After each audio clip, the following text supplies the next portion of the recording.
क्या कोई अदृश्य शक्तियां होती हैं जो कि हमारी मदद करती हैं? ये एक तो प्रश्न बार बार आया कि आपका क्या अनुभव है, आपका क्या कहना है इसमें। तो भाई अदृश्य शक्ति मैं तो मानता हूं, अब वो बाहर होती हैं कि हमारे ही अंदर होती हैं, हमारी ही शक्तियां। अल्टीमेटली तो यही मानना पड़ेगा कि हम मीडियम बन जाते हैं।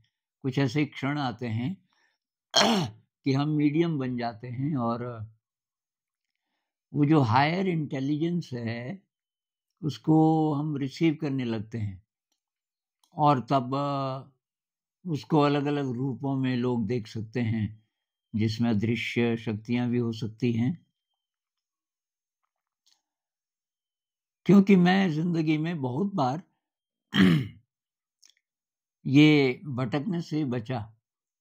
मतलब जिस उम्र में इंसान 20s में मैं था तो बहुत सारी ऐसी अपॉर्चुनिटीज आई विदेश जाने की।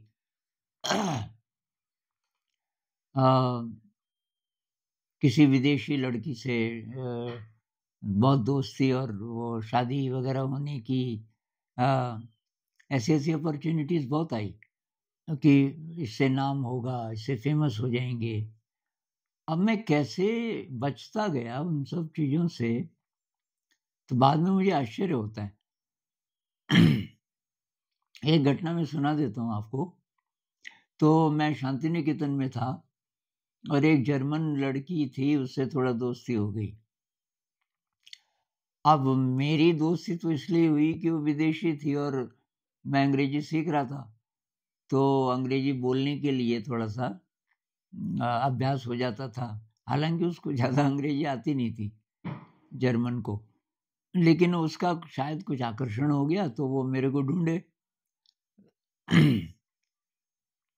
खैर, तो कुछ दिन बाद उसने बोला कि यार तू मेरे साथ कलकत्ता चलेगा, थोड़ा मुझे वो ये वीज़ा वगैरह वगैरह इससे रिलेटेड कुछ कागज़ थे तो वो दिखाने हैं वहाँ कलकत्ता में जो कोई ऑफिस होगा।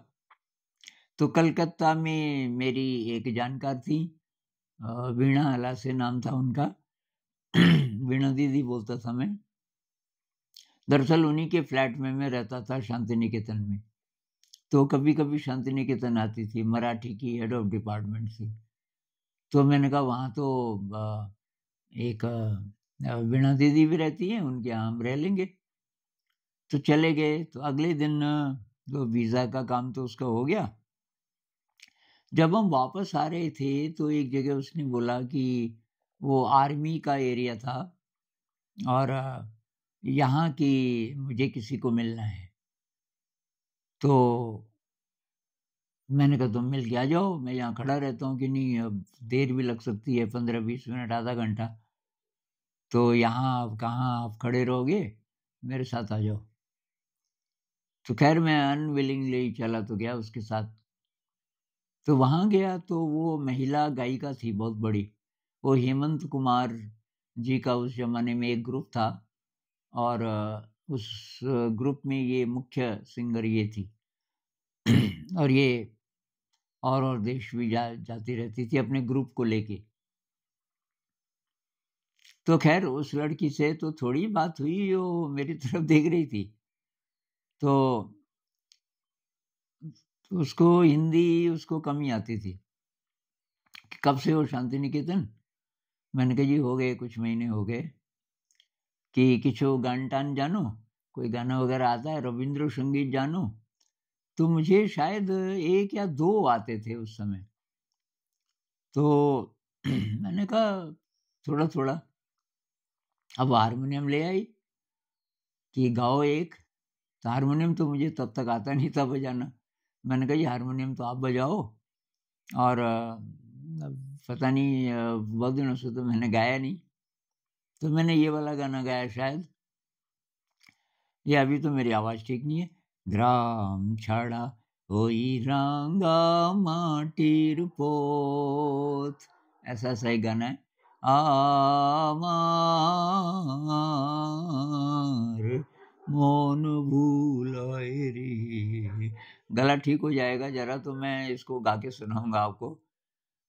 तो ये मैंने गाया और बस वो पीछे पड़ गई। बस अब आप जाओ मत, क्योंकि मुझे तो ऐसी आवाज की जरूरत थी अपने ग्रुप में, और फीमेल आवाजें तो बहुत बढ़िया बढ़िया हैं। मेल की अब एक दो लड़के हैं पर उनकी आवाज पतली सी है, और बस आप आ जाओ। और तब वो एल्बम ले आई, एल्बम में दिखाने लगी हेमंत कुमार जी के साथ उसके ग्रुप का फोटो, और कि मैं अभी बांग्लादेश से आई, उन्होंने बुलाया था, बांग्लादेश टीवी में शो हुआ, और फिर हम कहाँ जाने वाले हैं, पता नहीं सिंगापुर के कहाँ जाने वाले हैं। और तो मैंने कहा जी मैं देखूंगा ही नहीं, देखूंगा नहीं। वो किसी बहुत बड़े आर्मी के ऑफिसर की बीवी थी वो, और आपकी जाना नहीं है, बस ये लड़की चली जाएगी। अरे मैंने कहा ऐसे कैसे, मैं शांति निकेतन तो जाऊंगा ना एक बार, कि काहे के लिए। मैंने कहा सामान की क्या सामान, कपड़े होंगे और क्या है, कपड़े मैं बनाऊंगी, क्या क्या है वहाँ, और जो कि अब मैंने कहा यार ये तो मुश्किल हो गई।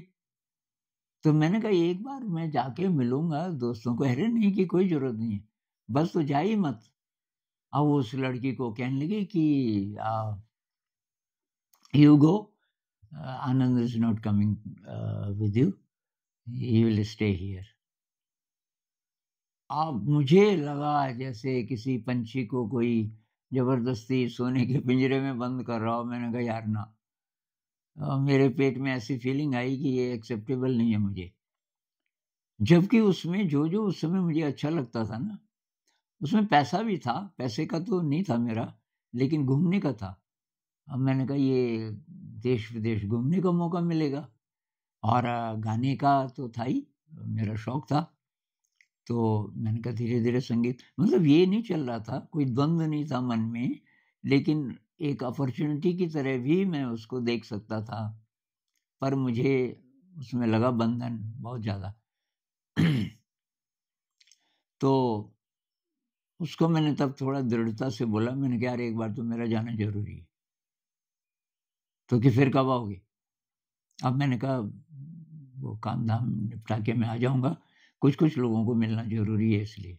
अच्छा अच्छा, जल्दी से जल्दी, बस ज़्यादा से ज़्यादा 3 दिन। मैंने कहा ठीक।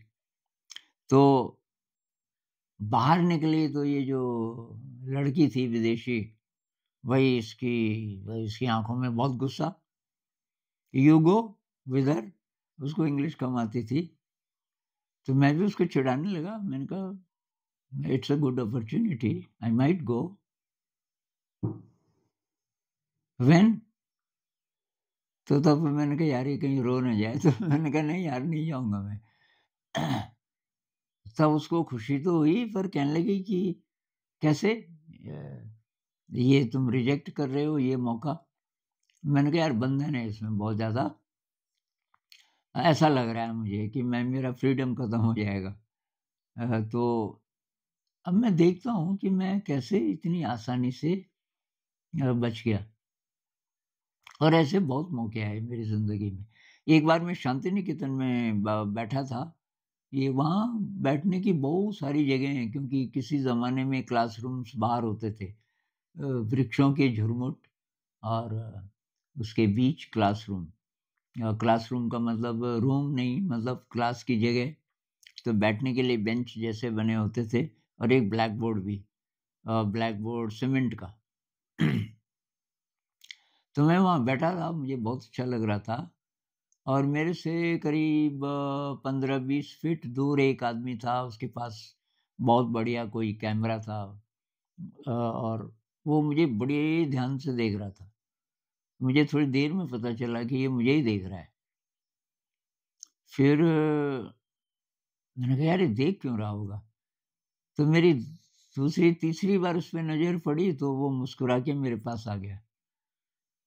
तो कहने लगा कि मैं वो ये चीज़ों के विज्ञापन के लिए फ़िल्में बनाता हूँ छोटी-छोटी और मुझे आपका जो अपीयरेंस है ऐसा एक चेहरा चाहिए किसी विज्ञापन के लिए। और एक ही विज्ञापन नहीं, फिर आप अगर ये करोगे तो बहुत ज़्यादा काम भी मिलेगा। आप मेरे साथ रहोगे और तो चलोगे? तो मैं तुरंत ना, मैंने कहा नहीं यार मैं फ्री नहीं हूँ और वो काफ़ी इंसिस्ट उसने किया। फिर मैं सोचने लगा कि इतनी जल्दी मैंने इतनी आसानी से कोई कॉन्फ्लिक्ट नहीं अंदर, सीधे ना। तो ये जो मेरा ना बोलने वाला है, रिजेक्ट करने वाला है, ये बहुत स्ट्रॉन्ग रहा ज़िंदगी में। कोई सोच-विचार नहीं, कितनी भी बहुमूल्य कोई चीज़ है, कितनी भी प्रिय जगह है, कितना भी जिगरी दोस्त है, कुछ ऐसा हो गया कि जाना है, बस 1 सेकंड में। तो ये मैं इसलिए बोल रहा था कि ये जो आध्यात्म की यात्रा है ना, इसमें बड़ी-बड़ी बाधाएँ आ सकती हैं। उस ज़माने तक तो मेरी क्लियर यात्रा थी भी नहीं, मुझे नहीं पता था। तो वेग सा था, लेकिन इतना था कि मैं इन चीज़ों के प्रति मेरा अट्रैक्शन नहीं है। ये भी तब पता चला जब अपॉर्च्युनिटीज़ आई ऐसी और मैंने आसानी से उनको रिजेक्ट कर दिया। अ, तो ये कुछ और मैं बाद में शेयर करूँगा इस चीज़ के बारे में। लेकिन बहुत ग्रेटफुलनेस की फीलिंग है। अब कौन-सी शक्तियाँ हैं, ये मुझे नहीं पता। लेकिन मेरे ही अंदर इतना विवेक था, ये भी मुझे पहले से विश्वास तो था नहीं, क्योंकि टेम्पटेशन तो होती है ना ज़िंदगी में। और उस समय तक मैं कोई दृढ़ तो था नहीं अध्यात्म के रास्ते पे। एक्चुअली तो चलना शायद शुरू किया भी नहीं था मैंने। मुझे अनुभव हुए थे, काफ़ी डीप अनुभव हुए थे, लेकिन उन वो किस श्रेणी के अनुभव हैं, उनका मैं उस समय फ़ायदा नहीं उठा पाया। बहुत बाद में मुझे पता चला कि वो इशारा था। अब वो डिवाइन इशारा बोल दीजिए या किसी शक्ति ने मेरी मदद की थी, मुझे बताने के लिए कि भाई तेरी ये यात्रा है, इसलिए वो एक्सपीरियंसेस हुए। लेकिन वो तो मैं चूक गया था और फिर ये जो टेम्पटेशंस आई बहुत सारी, इनसे मैं बचता गया और ये मेरे लिए बहुत ही बढ़िया रहा।